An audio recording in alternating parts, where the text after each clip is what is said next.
दोस्तों, अगर तुम्हें लगता है कि जीवन में सब कुछ टूट रहा है, तो समझ लो कुछ बड़ा बनने की शुरुआत हो चुकी है।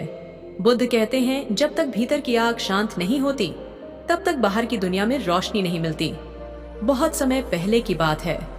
मगध राज्य के एक छोटे से गांव में एक नौजवान रहता था। नाम था अनय। अनय बहुत ही होशियार, मेहनती और ईमानदार था।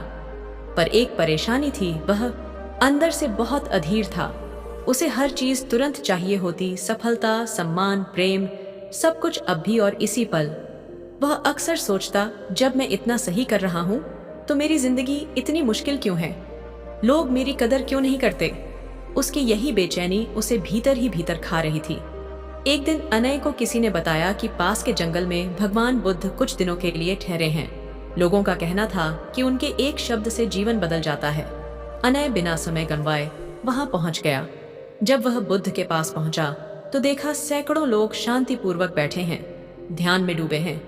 वह सीधा बुद्ध के पास गया और बोला, भगवान, मैं बहुत कोशिश करता हूँ, लेकिन मुझे कभी शांति नहीं मिलती।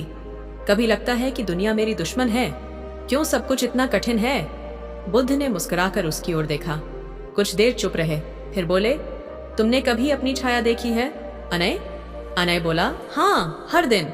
बुद्ध ने कहा, जब सूरज सिर के ठीक ऊपर होता है तो क्या तुम्हें छाया दिखाई देती है?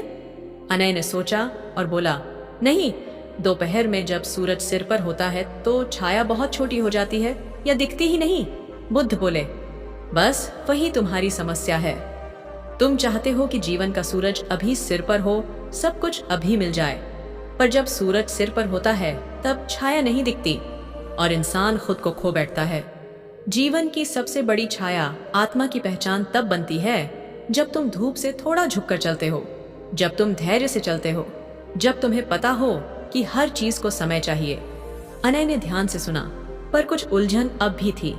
बुद्ध मुस्कुराए और बोले, चलो एक काम करो, उस नदी के पास जाओ और उस शांत पानी में अपनी परछाई देखने की कोशिश करो। लेकिन ध्यान रहे, तुम्हें उस पानी में पत्थर नहीं फेंकना है, बस शांत खड़े रहना है। अनय गया। जैसे ही वह पानी के पास पहुंचा, वह उतावला हो गया। उसे जल्दी थी। उसने हाथ से हल्का सा छींटा मारा ताकि चेहरा साफ दिखे, पर लहरें बन गईं, परछाई टूट गईं। थोड़ी देर शांत खड़ा रहा, लहरें थमती गईं और तभी उसे अपना चेहरा साफ दिखने लगा। वह भागकर बुद्ध के पास लौटा और बोला, अब समझ में आया, जब मैं शांत रहा तभी मेरी छवि साफ दिखी।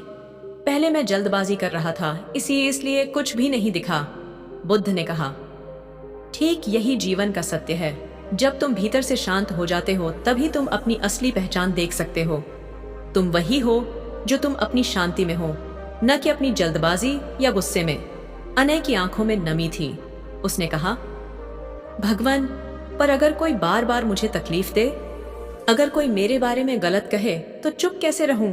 बुद्ध ने कहा, अगर कोई तुम्हें गिफ्ट देना चाहता है और तुम उसे स्वीकार नहीं करते, तो वह गिफ्ट किसका हुआ? अनय बोला, देने वाले का। बुद्ध बोले, बस यही क्रोध, अपमान, तिरस्कार और द्वेष के साथ होता है।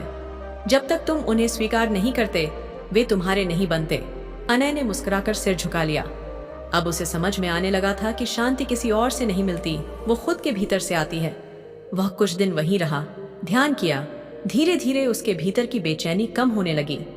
अब वह हर सुबह उठकर अपने मन से पूछता, आज मैं खुद को थोड़ा बेहतर कैसे बना सकता हूँ? वह अब तुलना नहीं करता था, बस प्रगति की ओर बढ़ रहा था। कुछ महीनों बाद वह वापस अपने गांव लौटा। लोग हैरान थे, अब वह पहले जैसा नहीं रहा। वह मुस्कुराता था, लेकिन बिना कारण के। वह शांत रहता था, पर कमजोर नहीं लगा। लोगों ने उससे पूछा, तुम बदल गए हो अनय, क्या सच में बुद्ध का जादू है? अनय सिर्फ एक बात कही, मैंने बाहर की दुनिया को बदलने की कोशिश छोड़ी और अंदर की दुनिया को देखना शुरू किया। वहीं से असली बदलाव शुरू हुआ।